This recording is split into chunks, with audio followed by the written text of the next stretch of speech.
फिर दिन हुआ पुरानी रात का, करे सो शुक्र हम खुदा की जात का, खुदा की जात का, नया फिर दिन हुआ।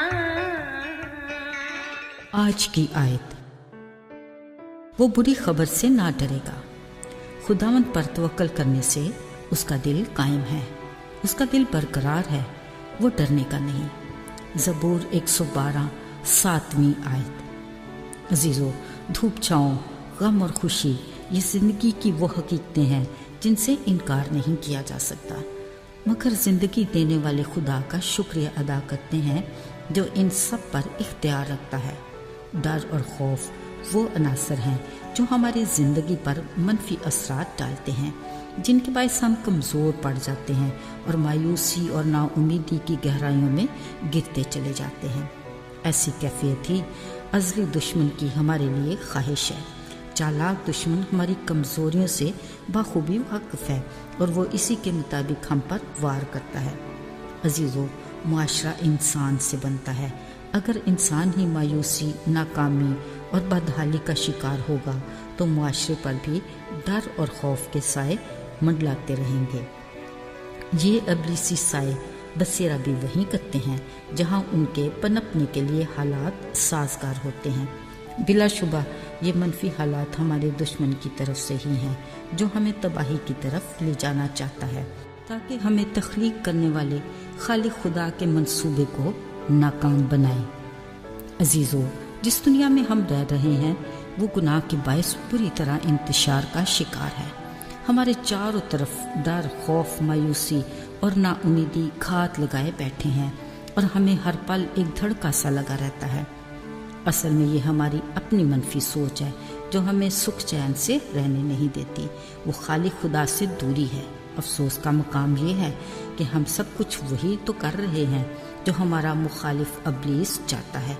वो हमारी ऐसी कैफियत से खुश भी है, मगर हमारा खुदा जिसने पनिनो इंसान को अपनी रफ़ाकत के लिए तख्लीक किया, वो हर पल हमें अपने करीब देखना चाहता है और हर बात में हमारा हौसला बढ़ाता है। अजीज़ों, ज़रा याद करें यसू की ज़मीनी ज़िंदगी का वो वाक़या जब वो अपने शागिर्दों के साथ एक कश्ती में सवार थे। कुछ देर के बाद जब वो नीचे आराम कर रहे थे तो अचानक तेज़ हवाएं और आंधियां चलने लगी, साथ मेह भी बरसने लगा। ख़राब मौसम की बदौलत झील में भी तूफ़ानी कैफियत छा गई और लहरें ज़ोर के साथ कश्ती से टकराने लगी।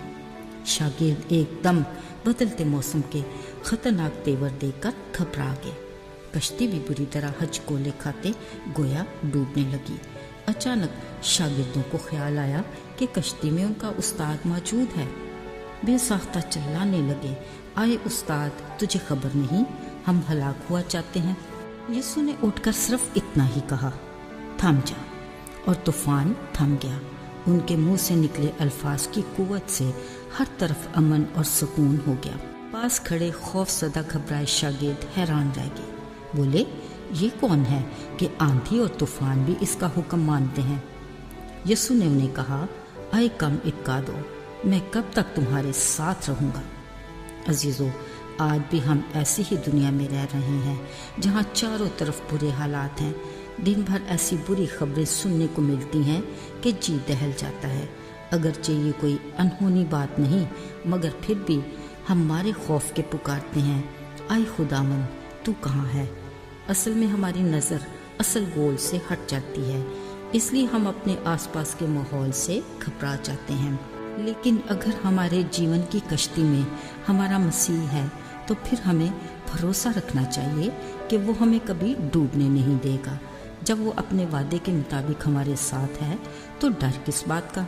उसकी मौजूदगी का एहसास हमें मजबूत करता और हौसला देता है, जिसके बायस हम दलेरी से अपनी ज़िंदगी गुजार सकते हैं, क्योंकि हमारा बाप आसमानी खुदा न सिर्फ हर मुश्किल में हमारे करीब है बल्कि हमारे साथ भी है। आए दुआ करें। آئے خداوند، ہم دل کی گہرائیوں سے تیرے شکر گزار ہیں کہ تو نے ہمارے دشمن سے ہماری طرف سے ہو کر مقابلہ کر کے ہمیں ہر طرح کے ڈر اور خوف سے بچایا۔ اے خدا، ہمیں اپنے بڑے فضل سے ایمان کی مضبوطی دے کہ ہم تجھ پر مکمل بھروسہ رکھیں۔ ہم ہر پل تیری مدد کے منتظر ہیں، مسیح یسوع کے پاک اور مبارک نام میں، آمین۔